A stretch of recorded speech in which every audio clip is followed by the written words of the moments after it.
s'est abattu dans la nuit du samedi n'est pas resté sans conséquence. La préfecture de Koya en est une parfaite illustration. Dans cette localité, plusieurs dégâts matériels ont été enregistrés, des cas de mort. Omar Sow signe ce reportage.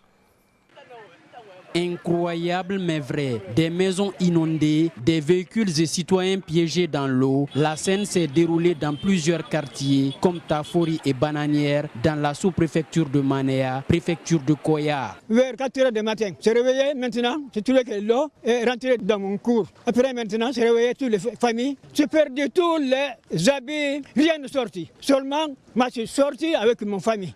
Bon, il y a eu l'inondation, l'eau nous a réveillés à 4 heures et quelques. Depuis lors jusqu'à maintenant, là, on est dans l'eau. Les dégâts sont incalculables. Tous nos biens sont dans l'eau.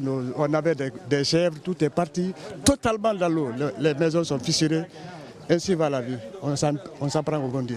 Les impacts sont perceptibles sur le pont Kitema. Le courant de l'eau est énorme. Dans les différents quartiers qui relèvent de cette localité, les averses ont causé des pertes en vie humaine et d'énormes dégâts matériels. Des cordes sont fixées entre les rives qui séparent les concessions. Une manière de sauver des citoyens qui sont bloqués. Je ne suis pas monté vers là-haut, mais là où je suis, je vois que l'eau est trop inondée. Bon, je l'ai appris par une dame qu'il y a un cas de mort, un bébé. Vers là-haut. Tous les natifs de Mania savent que la partie là, c'est les jeunes qu'on ne doit pas construire. L'État n'a pas respecté l'urbanisme. Parce que si on respectait l'urbanisme, on n'allait pas donner quelque chose à quelqu'un de construire un terrain pour construire ici. À quelques mètres du pont Kaka, sur la route nationale numéro 1, les installations d'une entreprise qui évolue dans les infrastructures routières ont également été touchées. Sur ce site, le pont qui sert de passage aux travailleurs de cette base vie a été coupé en deux et une partie du mur s'est effondrée. Le gouvernement s'est rendu sur les lieux à Koya pour rencontrer les victimes de cette inondation.